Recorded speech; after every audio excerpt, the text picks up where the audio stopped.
pull up, and welcome back to your health light. This is Dr. Williams-Singh here again at your health lights. Why do we do what we do? That's the question. Why do we do what we do? Well, what I do is not in the mainstream, that is for sure, but it's an evidence-based approach to healing the body. And that's what we're here for, more exposure of a variety of ways of healing the body so one can get well and better and live their best possible life. The last video, I said that I was not a good student. Let me clarify that before we get too far into this. I thought that I was not able, I had certain insecurities that I would not be able to cope with all of this medical knowledge and information and applying it, and just the challenges of passing medical board exams and also coping with the type of life I had at the time and the traveling, the duress that it took on me in order to accomplish this goal. So that is why I said that. You're only as good as you apply your information. I was told by a doctor, a surgeon at the school, that the way it's set up when you get a medical degree, it's based off of being able to withstand pressure and stress. That's a very chief component. It does not always reveal how you're going to be as a physician. And in your field of work, as you know, you have applied things that you've learned as an individual that makes you unique in what you're doing. Now, there's a story I'd like to tell you that's very, very important to what I'm going to say to you shortly. I remember some time ago, before I got into this medical field, and I've been doing this over 5 years, so I've built up a large amount of experience and knowledge and application of proven great success. A lady who I know, a very educated woman, very stable, life is good. Her mother was living with her at the time. Her mother was in a condition where she was unable to do certain things because of certain ailments in her back. She decided to go to a variety of surgeons to find out how this could get fixed. The first person she went to, that particular surgeon gave her the explanation based off of a tailored knowledge associating her mother's individual situation. After she left there, then she went to another surgeon. This particular surgeon, she felt satisfied with this surgeon was saying, so she decided to go ahead with that surgeon to perform on her mom. Well, the ending of it is this, and I'm saying it very briefly because there's a lot more to it than that. When I found out that the mother ended up living with a cage on her back because of something that happened with that surgeon, I asked her what made her choose that surgeon over the other one. She said to me that it was a certificate on the wall that caused her to make the decision that that surgeon graduated from a great school. Again, this is not to bash the school. It is more to show you that we have to get more personalized into what we're doing. She made the decision on that particular surgeon based on the certificate and where he graduated. Now,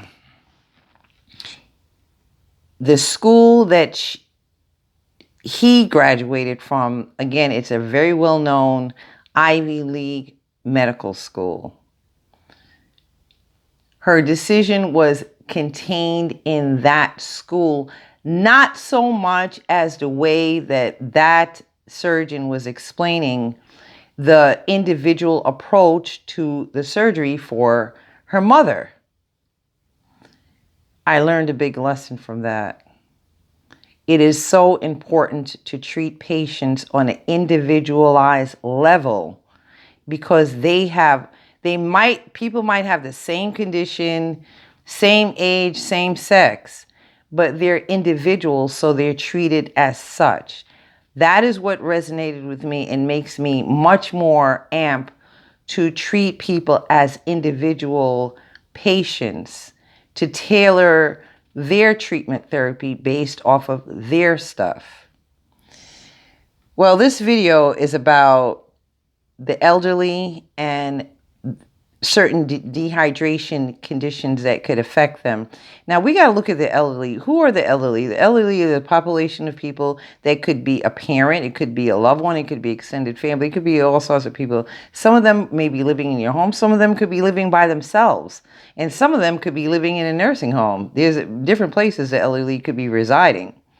But dehydration will permeate no matter where they are, because they lack the signal of thirst. Some are more inclined to feel it, whereas some have to be reminded to do it. Here's a list of symptoms that would appear. And again, the elderly, you have to look at the individual case. You could have potentially, if you're in the elderly, but this could also apply to you even if you're not in the elderly. Muscle fatigue. Now, muscle fatigue would be much more pronounced because of the fact that person has lived a longer time and their muscles has been used longer on planet Earth. Cognition. Now, cognition could go for a lot of things. It could go for dementia. It could go for a whole host of stuff. But dehydration, cognition is a part of it. The inability to have cognitive thinking, imbalance, loss of balance, confusion. That's another thing that could go to a person that is in a dementia state. But again, this is for research information on what are the symptoms pertaining to the elderly when it comes to dehydration. Here's another thing, low urination. Now, low urination signifies several things. That person already has an existing condition where some of the medications that they're taking is forcing them to urinate more often than not. And that's another chief important thing to be noted, that the person's urinating more often than not due to the medications.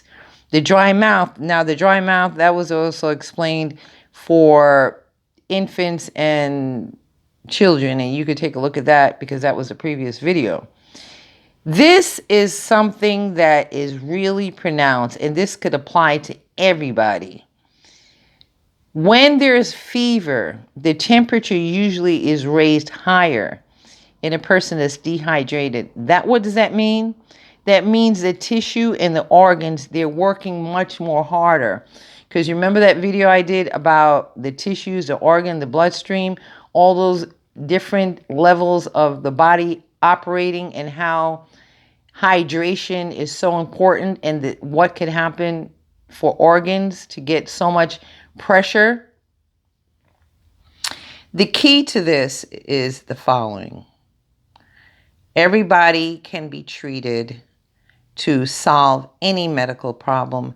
That relies on the choices that one makes. Now, do I believe and do I agree that medication is okay? Well, yes. There's sometimes people need to take medication for a period of time. I'm not against it, but in my approach, I specialize in a treatment approach to solve the body's condition so it could get back to its normal state. And guys, it's never too late, because there are people who are immobile. They could be in the age range of 80 and they could be in the age range of 19 and 20.